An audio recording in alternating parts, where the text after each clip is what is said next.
ایک اور کتاب ہمارے سامنے آئی ہے، حق و باطل کی کشمکش سورہ کہف کی روشنی کی۔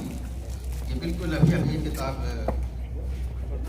نظر نواز ہوئی ہے، اس لیے اس کی فہرست سے اندازہ ہوتا ہے یا اس کا اسلوب اور لب و لہجہ داعیانہ ہے اور حق و باطل کی کشمکش کو اس میں اجاگر کرنے کی کوشش کی گئی ہے۔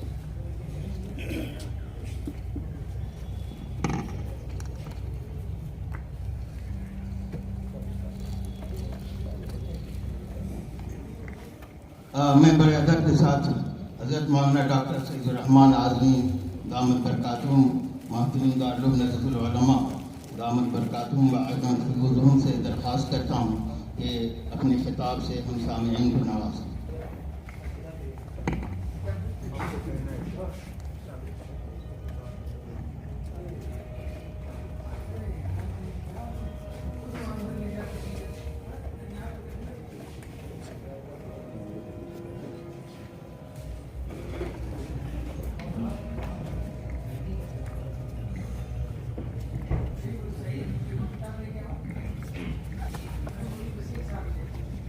اللہ تبارک و تعالیٰ نے اس کتاب کے ذریعے سے زندگی کے جن گوشوں سے ہم واقف کرایا ہے، وہ گوشے بہت زیادہ اہمیت کے حامل ہیں۔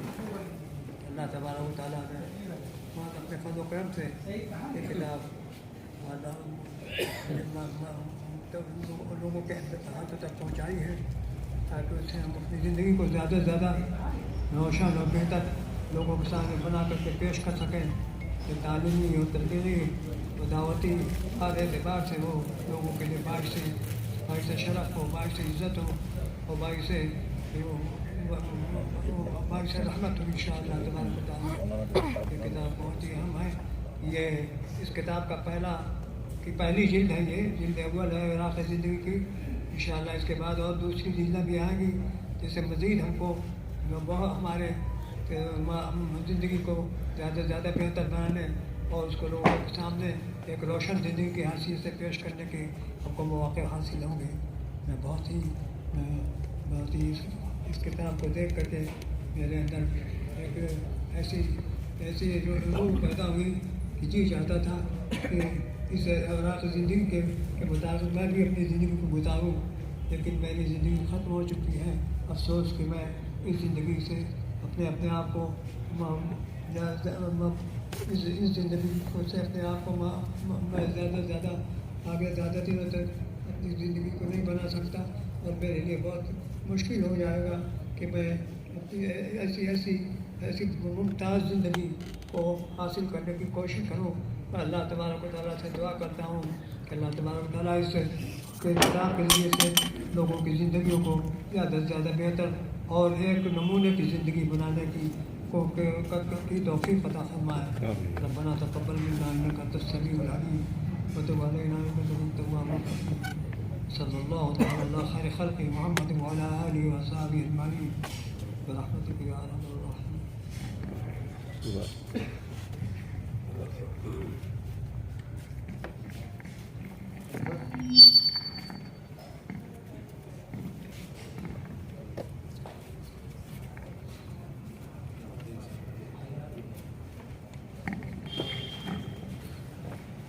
حضرت سے دعا کی درخواست کرنے سے پہلے ہم اللہ کے بارگاہ میں دعا گو ہیں کہ اللہ تعالیٰ ہمارے لیے وہ موقع ضرور لائے۔ اللہ کی ذات سے امید ہے جب ہم اوراق زندگی کے جلد اول کے بعد جلد ثانی کا ہم شاگردان اور ملت کے اہل علم اس کا مطالعہ کر سکیں۔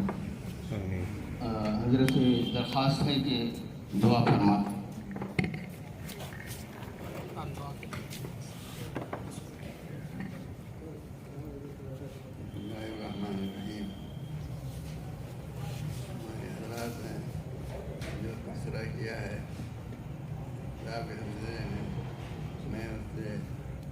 زیادہ کہنے کے خیال میں نہیں ہوں، لیکن اتنی بات ضرور عرض کروں گا کہ اس میں خاصی توجہ فکر ہماری محمود کی ہے کہ انہوں نے ہم سے معلومات حاصل کر کے کہ انہوں نے خلق مند کیا اور اس کو پیش کیا.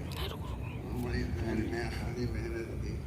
بس یہ ہے کہ انہوں نے یہ کیا کہ ہم سے پوچھتے تھے فلاں موقع پہ کیا ہوا تھا، فلاں موقع پہ کیسی بات ہوئی تھی، اور ہم اپنے سادہ انداز میں جو معلومات ہوتی تھی ہم بتاتے تھے. تو ان کی معلومات سب بالکل صحیح معلومات ہیں، اس لیے کہ بنانے کی ضرورت نہیں تھی، جو پوچھتے تھے بتا دیتے.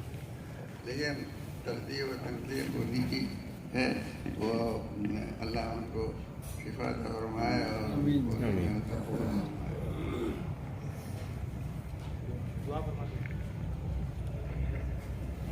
صلی اللہ تعالیٰ علی سیدنا و نبینا مولانا محمد وعلی آلہ وصحبہ وبارک وسلم.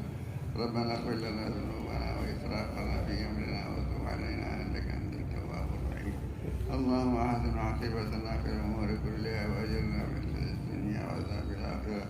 اے پروردگار ہماری کوششوں کو، ہمارے کاموں کو اپنی مرضی کے مطابق بنا کر قبول فرما اور تاکہ خطرات سے حفاظت فرما اور خیر مقدر فرما کر حفاظت فرما. صلی اللہ علیہ وسلم.